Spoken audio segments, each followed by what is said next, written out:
Bidasubirwaho rero u Rwanda ruje ku bihugu bigera kuri 75 leta zunze ubumwe za Amerika zahagaritse guha abaturage bo muri ibyo bihugu visa zijya muri icyo gihugu. Hakaba harimo n'Uburusiya na Iran ndetse n'ibindi bihugu bitandukanye nk'uko tugiye kugaruka kuri inkuru yose uko yakabaye. Ni inkuru ikomeje guca igikuba ku mbuga nkoranyambaga ndetse no mu bitangazamakuru bitandukanye by'isi yose, aho leta zunze ubumwe za Amerika zifashe uyu mwanzuro wo guhagarika ndetse no guhaviza abaturuka muri ibyo bihugu. Twise cyane rero Minisiteri y'Ububanyi n'Amahanga ya Leta Zunze Ubumwe za Amerika yatangaje ko yahagaritse ibikorwa byo gusuzuma no gutanga viza ku baturage bo mu bihugu 75 birimo Uburusiya, Irani n'ibya Afurika y'Iburasirazuba byose. Amakuru yemeza ko ibihugu bya Afurika ari byo byiganje kuri uru rutonde Amerika yashyize hanze. Ubutumwa bwohererejwe abahagarariye inyungu za Amerika mu bihugu bitandukanye bwabonywe na Fox News bubusaba kudatanga visa bagendeye ku mategeko asanzweho, kuko guverinoma ikiga ku buryo bwo gusuzuma itangwa ryazo. Guhagarika ibikorwa byo gutanga visa kuri abaturage bizatangira kwa 21 Mutarama 2026 bikazageza igihe Minisiteri y'Ububanyi n'Amahanga ya Leta Zunze Ubumwe za Amerika izasuzuma ikemeza ko zikwiye kongera gutangwa. Umuvugizi w'iyi minisiteri Tommy Pigot yagize ati minisiteri izakoresha ububasha ifite mu kwita kubimukira batujuje ibisabwa bashobora kubera leta umuzigo bakungukira mu bugiraneza bw'Abanyamerika. Ibihugu biri ku rutonde rw'ibitemerewe guhabwa visa na Amerika ni Afghanistan, Albania, Algeria, Antigua, Barbuda, Armenia, Azerbaijan, Bahamas, Bangladesh, Barbados, Belarus, Belize, Bhutan, Bosnia, Brazil, Burma, Cambodia, Cameroon, Cape Verde, Colombia, Cote d'Ivoire, Cuba, Repubulika ya Demokarasi ya Congo, Repubulika y'Abadominikeni, Misiri, hari Misiri, hakaba Eritrea, Ethiopia, Fiji, Gambia, Georgia, Ghana, Grenada, Guatemala, Guinea, Haiti, Iran, Iraq, Jamaica, Jordanie, Kazakhstan, Kosovo, Kuwait, Kyrgyzstan, Laos, Libani, Liberia, Libya, Macedonia, Moldova, Mongolia, Montenegro, Maroc, Nepal, Nicaragua, Nigeria, Pakistan, Repubulika ya Congo, Uburusiya, u Rwanda, St. Kitts and Nevis, St. Lucia, St. Vincent and the Grenadines, Senegal, Sierra Leone, Somalia, Sudani y'Epfo, Sudani, Syria, Tanzania, Thailand, Togo, Tunisia, Uganda, Uruguay, Uzbekistan and Yemen na Yemen. Ngira ngo nkuko mubyumvira rero ibihugu hafi ya byose byo mu karere k'Uburasirazuba, ubwo ndavuga u Rwanda, igihugu cya Uganda, igihugu cya Uganda, ibihugu bitandukanye birimo igihugu cya Repubulika ya Demokarasi ya Congo, nkuko twabigarutseho nabyo biri mu bihugu byahagarikiwe visa zo kujya muri Leta Zunze Ubumwe za Amerika, ndetse na Tanzania ikabirimo. Ariko Kenya nkaba nari kuyibona kuri urutonde. Uburundi bwo ngira ngo murabizi ko bwahagarikiwe visa mu minsi yashize nkuko twabibagejeho mu makuru yacu yabanje.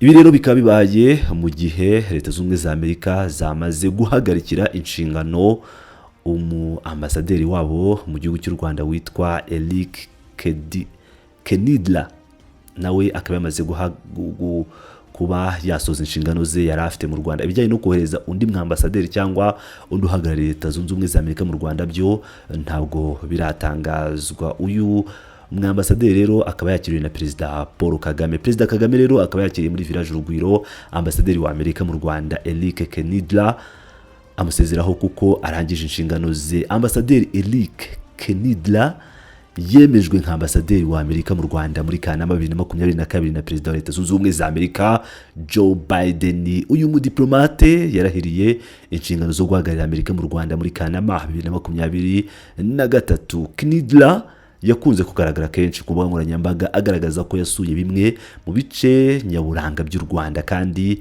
yabyishimiye by'akarusho, akandika mu Kinyarwanda. Amerika ifatanya n'u Rwanda mu nzego zitandukanye nk'ubuvuzi, imibereho myiza y'abaturage, uburezi, igisirikare n'ibindi. Nk'urugero kuwa gatanu Ukuboza 2025 u Rwanda na Amerika bashyize umukono ku masezerano y'ubufatanye mu rwego rw'ubuzima afite agaciro ka miliyoni 228 z'amadolari ya Leta Zunze Ubumwe za Amerika, akubiyemo intego yo gushyigikira urwego rw'ubuzima mu Rwanda. Raporo y'ibikorwa byo muri 2024 y'urwego rw'igihugu rushinzwe iterambere RDB yagaragaje ko Leta Zunze Ubumwe za Amerika zakoze ishoramari ryagera kuri miliyoni 441 n'ibice bitatu by'amadolari Leta Zunze Ubumwe za Amerika yashowe mu mishinga 31 itandukanye. Ubucuruzi bw'ibicuruzwa na serivisi hagati y'u Rwanda na Amerika muri 2024 bwari bufite agaciro ka miliyoni 368 n'ibice 9. Ayo ni amadolari Leta Zunze Ubumwe za Amerika. Ibicuruzwa byahererekanyijwe n'impande zombi bifite agaciro ka miliyoni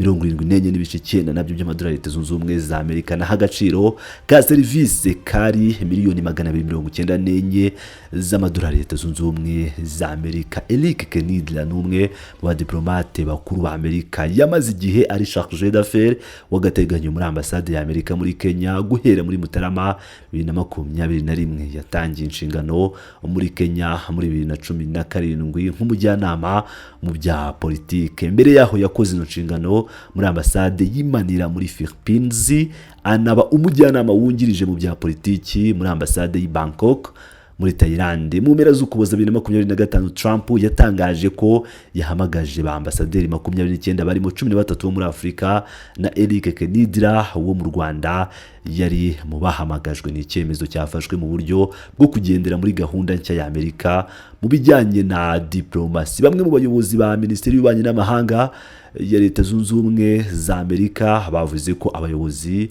ba za ambasade uko ari 29 babwiwe ko imirimo yabo izarangira muri Mutarama 2026, harimo n'uyu mwambasaderi wa Leta Zunze Ubumwe za Amerika mu gihugu cy'u Rwanda. Iyi nkuru nitwayirangiza tutavuze iyindi nkuru nziza mu bya diplomasi, aho Perezida Paul Kagame yakiriye impapuro za ambasaderi mushya wa Katari n'Ubuyapani. Perezida Kagame yakiriye impapuro zemerera abambasaderi babiri bashya guhagararira ibihugu byabo mu Rwanda, bahuriza gukomeza guteza imbere ishoramari mu Rwanda. Ni impapuro umukuru w'igihugu yakiriye kuri wa 14 Mutarama 2025, harimo iza ambasaderi wa Katari mu Rwanda Mansour Ali Fahad Al Shahwani Al Hajili na Kazuya Nakajo wa Japan. Ambasaderi Mansour Al Fahad Al Shawani Al Hajili asimbuye Miss Fabine Faisal Al Shawani witabye Imana kwa 19 Nyakanga 2024. Miss Fa yarahagarariye Katari mu Rwanda kuva muri 2021 ubwo iki gihugu cyo mu burasirazuba bwo hagati cyafunguraga ambasade i Kigali. Ni mu gihe Kazuya Nakajo we asimbuye Isawo Fukushima watangiye inshingano muri 2023 asimbuye Masahiro Imayi wahawe inshingano zo guhagararira Ubuyapani mu Rwanda muri 2019. Umubano w'u Rwanda na Qatar urahamye. Ibihugu byombi bifatanya mu nzego zitandukanye nk'igisirikare, ishoramari, ubukerarugendo n'ubwikorezi. Bifitanye imikoranire mu bijyanye n'ubwikorezi bwo mu kirere, aho biteganyijwe ko mu minsi iri imbere Qatar Airways izegukana imigabane 49% muri Rwanda. Uretse Rwanda ya Qatar ifite imigabane ingana 60% mu mushinga w'ikibuga cy'indege gishya cya Kigali kiri kubakwa mu Bugesera. Biteganyijwe ko imirimo yo kubaka iki kibuga cy'indege izarangira muri 2027. Icyiciro cya mbere n'icyuzura kizaba gifite ubushobozi bwo kwakira abagenzi miliyoni 7 ku mwaka, naho icyiciro cya kabiri kikaba kizuzura muri 2032, aho kizaba gishobora kwakira abantu miliyoni 14 ku mwaka. Ambasaderi wa Qatar mu Rwanda Al Fahad Al Shahwani Al Hajili yashimangiye ko aje gukomereza aho umubano wari ugeze ndetse akarushaho. Ati ndizera ko mu minsi iri imbere tuzabona iterambere mu nzego zitandukanye mu guteza imbere uyu mubano w'ibihugu byombi. Ndifuza kwibanda ku muco. Yavuze ko mbere ya byose azashyira imbaraga mu gutuma abaturage b'ibihugu byombi bashyikirana no gusoza imishinga bashoyemo imari mu bihe byashize. Ati ubu twashoye imari mu kibuga cy'indege gishya, twashoye imari mu bwikorezi bwo mu kirere, ibi bizaba umusingi w'ishoramari riri imbere. Kazuya Nakayo cyangwa Nakajo niba ariko babisoma wo mu Buyapani no kuvuga ngo ahagarariye Ubuyapani mu Rwanda yavuze ko agiye kubakira ku mubano usanzwe uhamye w'u Rwanda n'igihugu cye umaze hafi imyaka 63. Ibihugu byombi bifatanya mu nzego zitandukanye zirimo ubucuruzi n'ishoramari, uburezi, ubukerarugendo, ubwikorezi ndetse n'umubano ushingiye ku nama. Ubuyapani kandi bufatanya n'u Rwanda nko kugeza ku baturage amazi meza, kongera umusaruro w'ubuhinzi, guteza imbere ubwikorezi, ibijyanye no kubona ingufu zihendutse, kurwanya imirire mibi, guteza imbere uburezi n'ibindi. Imishinga ya vuba irimo amasezerano ibihugu byombi byasinyanye, aho Ubuyapani bwahaye u Rwanda inguzanyo yarenga miliyaridi 14 z'amayene azifashishwa mu guteza imbere uburezi, akazishyurwa ku nyungu nto ndetse mu gihe kirekire. N'ubwa mbere iki gihugu cyari gitanze inguzanyo ingana ityo mu gufasha u Rwanda kwimakaza ireme ry'uburezi ntawe uhejwe.